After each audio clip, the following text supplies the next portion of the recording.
Peace and love, everyone. I'm James Gaskins. The world called me Pop. I was born in St. Simons Island, Georgia. That's on the coast of Jacksonville, Florida, and Savannah, Georgia. 1938 of August. That's my birthday and my Earth Day. What I mean by birthday, Earth Day. When I was in my mom's womb, that was my birthday. In this world, that's my Earth Day. People don't understand that. So, as I was growing up, I didn't have a mama, I didn't have a daddy at the age of 10. I had to take care of my sisters and brothers. No one to take care of me. My daddy died at 5, when I was 5 years old. And so my mom, she had got remarried. And I had to take care of my sisters and brothers. In the process of that, as time went on, I had to do whatever I had to do in order to take care of my brothers and sisters. When my brother turned 16, I signed him to the military, and that gave a stress off of me that I had to look out for him no more because he was in the military. My sister, she got married. I forgot what age she was, 16, 17. But that was another one that took the stress off me. But I still had no one to look after me or to take care of me from the age of 10. I went around doing whatever I could. But I wanted to sing, I wanted to act. In the process of that, I was acting and I was singing, but I didn't do any recording of it or do any documentary of it for my history. But as time went on, I knew a lot of celebrities back in the days. Elvis Presley, Pat Boone. I used to cut Pat Boone mom and dad's yard. I used to see Elvis Presley at the service station dancing.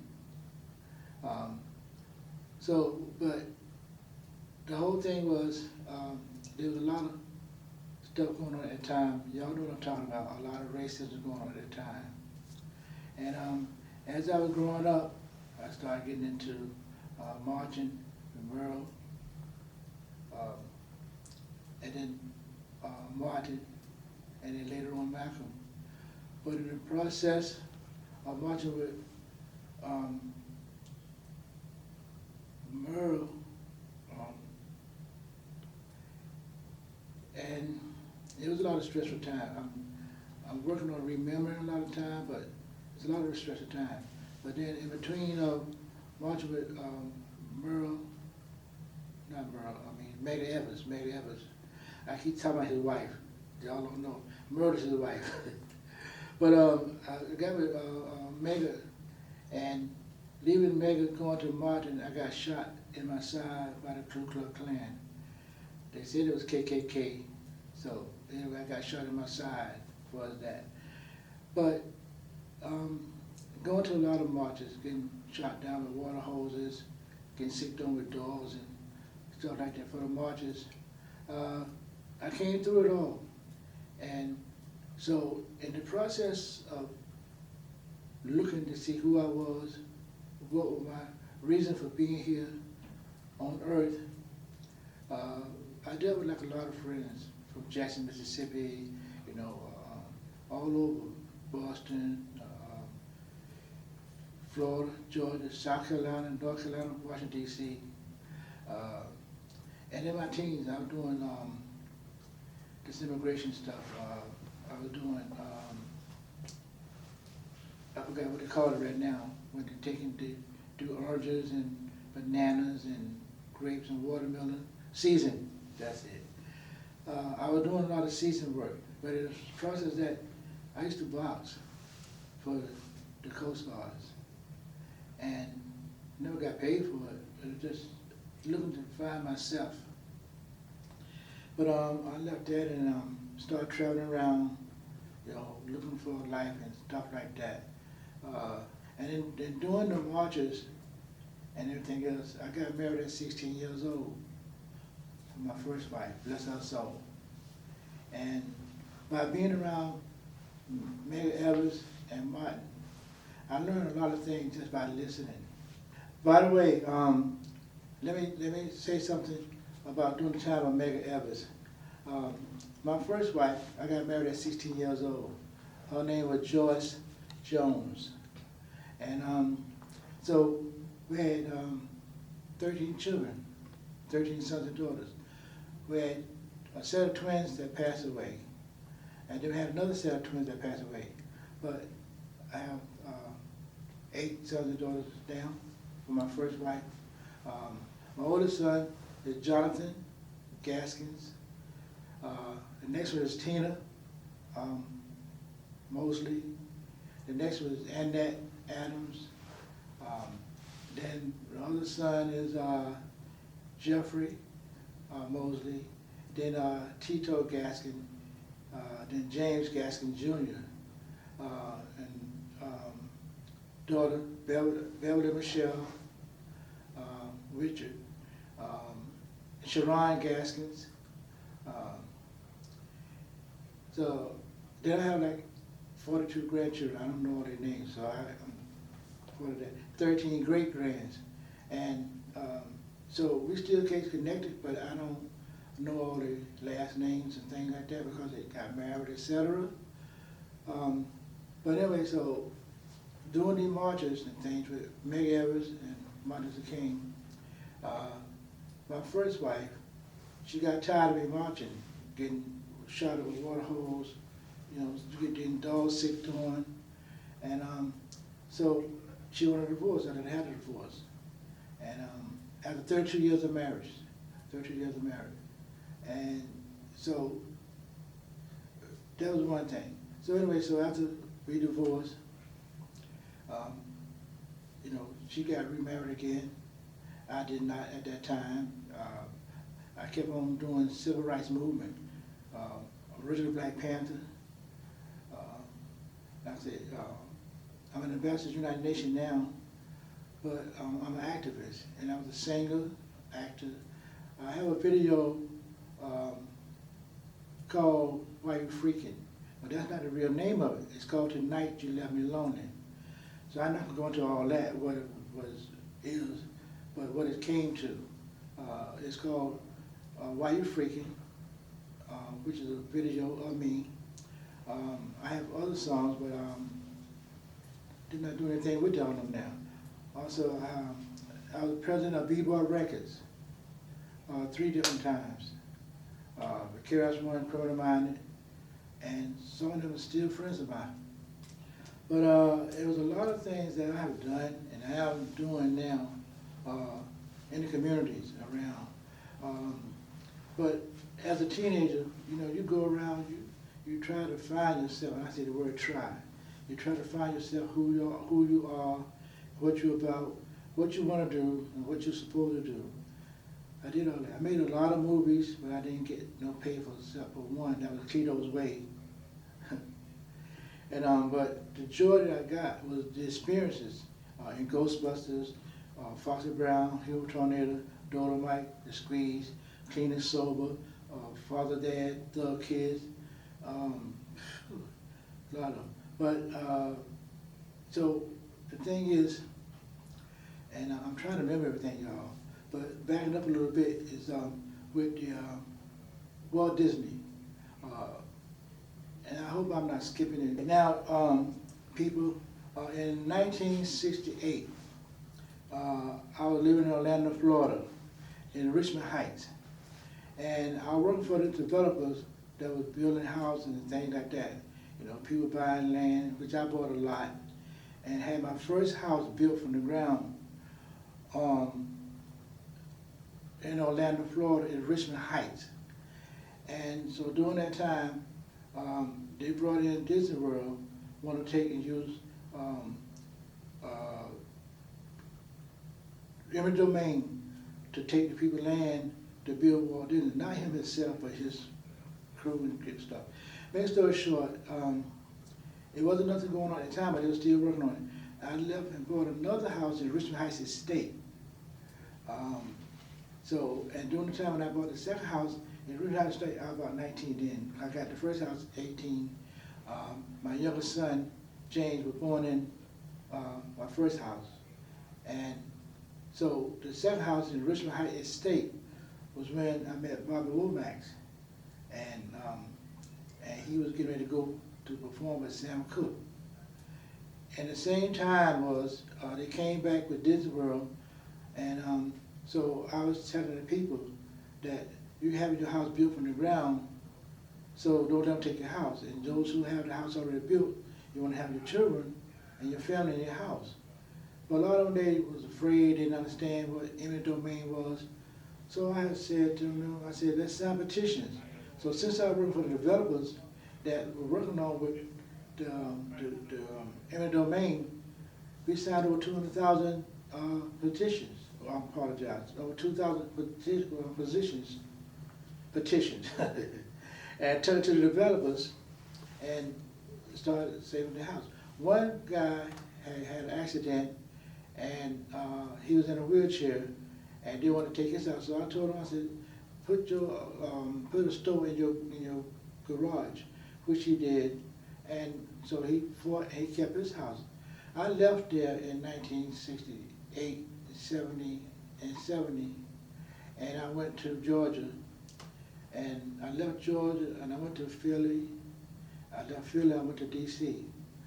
In D.C., I started fixing water dispensers for Vietnam, and so my stepfather had that at the time doing us getting ready to get a divorce, and but I got crushed at the Pentagon. My shoulder blade got crushed in my back, which I have problems now. I don't know many years I wouldn't have no problems. But as I was traveling around all over everywhere else, he did this movie with the plane crash, the cars flying. I forgot the name of the movie now, but he did a movie with the cars flying. So according to him, Disney World owed him $5 million for doing that movie. He never got paid. But the reason why I'm saying all that is that as time went on and years went by, that conversation came back up again. And I was on a show, he was on the show, the same show, but not at the same time. And he was talking about this guy that he heard about making them put Disney World to the swamps. And so I had did an interview with another person, Stella Winston. She had a TV show. I was on Stella Winston's show about Disney World. And his name came up, about the movie and thing that he did not get paid. But we had met later on, and that, oh wow, we didn't know each other, but we heard about each other. So if I mean you understand. Anyway, so that was one thing about Disney World that I started laughing about. Oh wow, they put into the swamps with the alligators and snakes, and that was my suggestion. I told the people that would buy the house, they don't put that in the swamps with the alligators and the snakes at. And which I understood and heard they did. True or false, I don't know, but that's what I was told by them. So now, moving forward and then backing up is that during the march and everything else, we had like a lot of racism going on, more than it is now. And I have to say, racism is taught. And we want to say that because, like, I don't ever know if y'all ever know about Edmund Pettis. Edmund Pettis was a sheriff that shot the water on us and things in Alabama, getting ready to cross the bridge. They named the bridge after him later on. I don't know if y'all know that. But we could never get across that bridge until all races got involved with us. The Jews, the Caucasians, Puerto Ricans, everybody came together. That's when we got across that bridge, Edmund Pettis Bridge. Now, that's one thing. Another thing is, I have so much to say. I'm just trying to get it in order. I may be a little jumping ahead, backing up, but I'm not trying to confuse anyone because my history is like unbelievable. Like I said, I didn't have mom and daddy since I was 10 years old. And so another thing is, now, I didn't ever see my mama from 1951 till 1995, and that was by accident. We had a hard time back in the day. We couldn't go into stores, we had to go in the back, all this kind of racism going on. But what happened was, my sisters and brothers used to hate our mom. And I used to tell them, don't hate your mom, because they couldn't understand why a mom had left us to get another life. My stepfather, I can't never say I saw him hit my mom, but back in the day when children see parents raising their voice, they get confused. They don't want to go against the mom, they don't want to go against the dad. They love both of them. So, but when my stepfather, when my mom asked him a question, he talked it loud. So I would grab him around his knee to try to get him off my mom. But like I said, when you're a child, you don't know if they're fighting or what. Anyway, so that was one thing. And then that's the last time I saw my mom. Because he was a drinker. He go to the stores, he would steal groceries. And back in those days, you get arrested today, they let you out the next day. That's how it was with that racism and stuff, right? And so, and as time went on,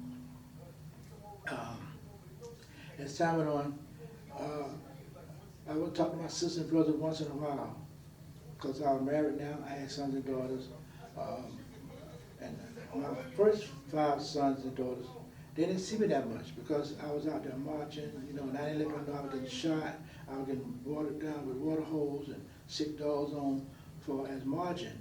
So I didn't let them know all that sort of thing. But anyway, we didn't have phones like that. We wrote letters to let the parents know, the family know where you was at, what's going on. So that's how we did that communication back then before they had the phones and stuff for us to have. Anyway, so as that was going on, the next thing was, I had retired from the railroad in 95. I'm not going to talk about the police department, that's another story.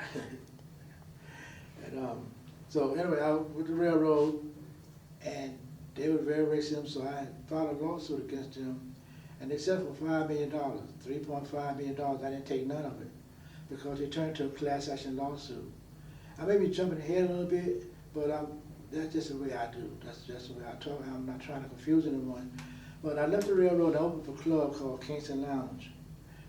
And so the thing was, I always, as an activist in Black Panther, I always give support to people and our people. So I used to sell liquor at my club, but I didn't like that. But what I was doing was I was getting businesses to pass down to my sons and daughters, and they pass down to their sons and daughters. That's what we're supposed to do. Get things, have homes and businesses and pass it on down. That's what my intention. In the process that I stopped selling alcohol and started having games in the room, Pac-Man, etc., and started mentioning to the young children who call themselves Bloods and Crips. And I was letting them know the Bloods and Crips came out of us, the Black Panther, but they was not gangs. They didn't know about all this stuff and the history of the Bloods, the Crips, and the Panthers. Anyway, I'm not going to go to all the details, but I'll just let you know that this is what I was doing with them, teaching them the facts of the so-called Bloods and so-called Crips. Even now, the so-called Panthers, those are wannabes, right? So-called the Bloods, they came out of us first, and they would do what we do, food, help people cross the streets, etc. And then the Crips saw that, and they went into another neighborhood, and they started the Crips, doing the same thing that the Bloods. But what happened was, for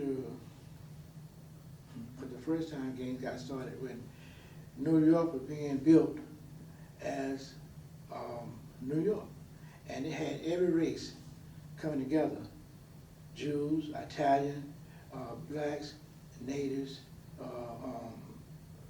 Sicilians. The children were all coming together, playing together. They weren't thinking about race.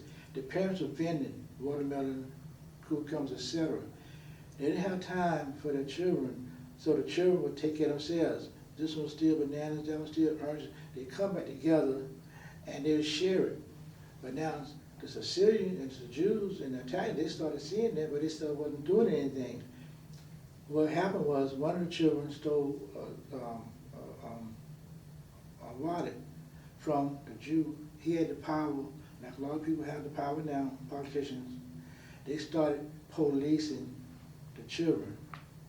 All right, so now the Sicilians and the Italians were together, so the Italians, they started going and threatening the doors and things for the protection.